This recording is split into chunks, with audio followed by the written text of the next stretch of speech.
worst. In the past week, Brazilians have had wall-to-wall coverage of a political scandal threatening to bring down the country's government. Last Sunday, more than 1 million people demanded the removal and impeachment of President Dilma Rousseff. It was the latest development in a 2-year-long story, an investigation called Operação Lava Jato, Operation Car Wash. The investigation centers on a billion-dollar corruption scandal at Brazil's mammoth oil corporation, Petrobras. The scandal has touched many of President Rousseff's close associates.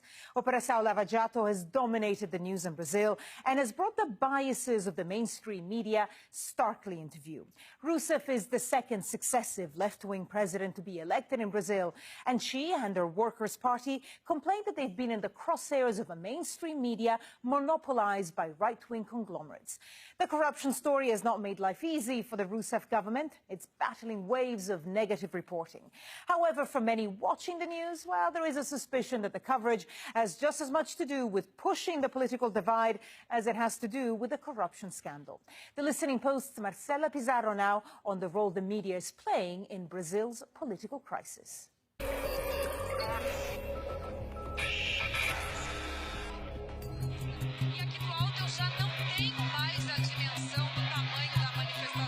On Sunday the 13th of March, Brazil's largest broadcaster, TV Globo, suspended its regular programming to cover protests across the country. The media had spent a lot of airtime in the run-up, urging people to take to the streets to demand the impeachment of President Dilma Rousseff. Rousseff isn't under investigation herself. Who turns up to protests says a lot about Brazilian politics, society, and its media. The demographic profile of people who went to the streets last Sunday is very particular. They're like upper middle class, white. They're from the southeastern part of Brazil, I mean the richest part of Brazil. So, you know, there is this bunch of very discontent white middle class folks who do not like the Workers' Party from the beginning, I guess. And this sentiment has been fed and also augmented or increased by the media. And there was one photograph that went viral on Brazilian media that was absolutely outstanding. It was this middle-aged, middle-class couple going to the demonstrations, and right behind them there was the nanny push-pramming the toddlers.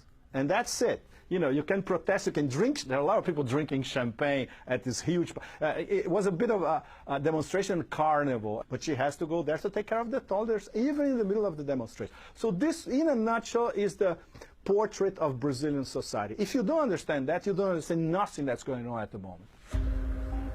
Brazil is a country of 200 million. Its deep social divides have been at the heart of national politics. For over a decade, the left-wing Workers' Party, led by former President Lula da Silva, oversaw a period of significant economic and social change. The media system, however, remained remarkably untouched. 5 families, amongst the richest in Brazil, control 70% of the mainstream media. Grupo Globo, owned by the Marinhos, runs the TV Globo network.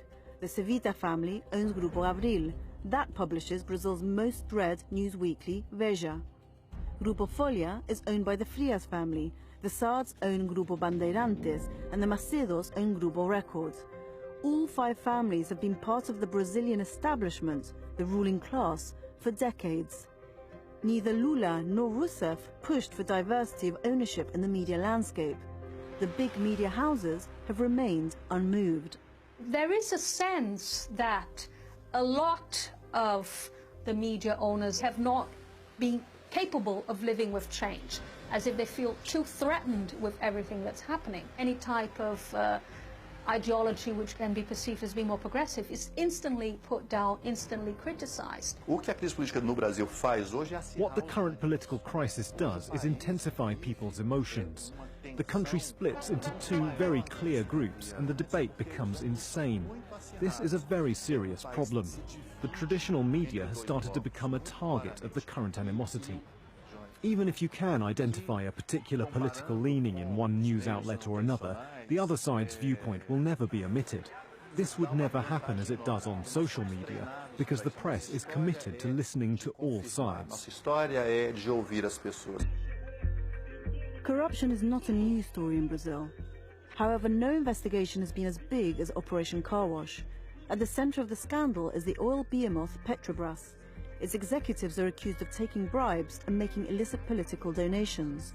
President Rousseff was head of the corporation between 2003 and 2010.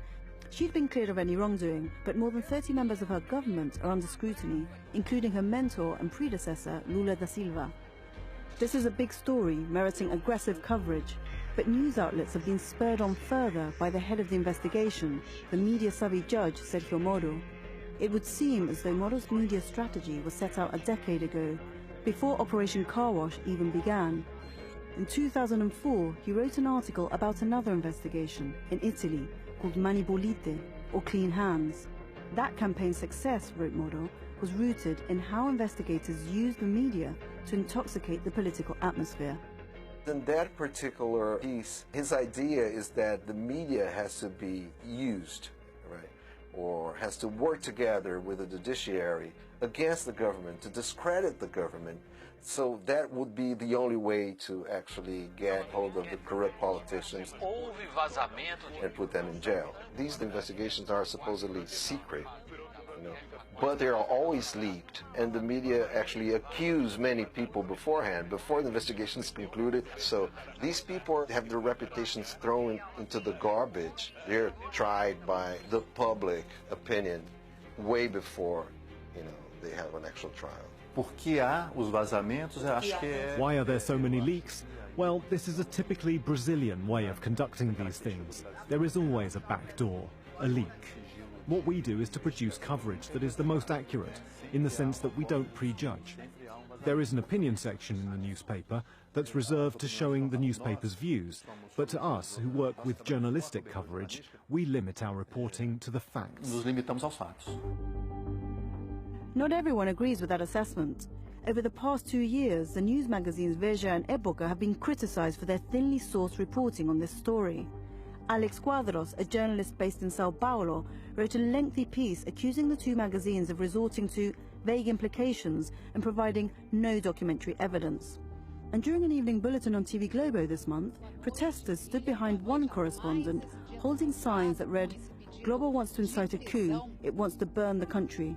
What people have become more conscious about is the ways in which sectors of the media are trying to make political advantage of this issue and thus force an impeachment, force a type of soft coup now through the justice system. It's very shoddy journalism because there's no proof, it's just innuendo. For the developing world, this is one of the most important stories of the past few years and for the foreseeable future, because it's a corruption war, it's a political economic crisis mixed with an information war at the same time.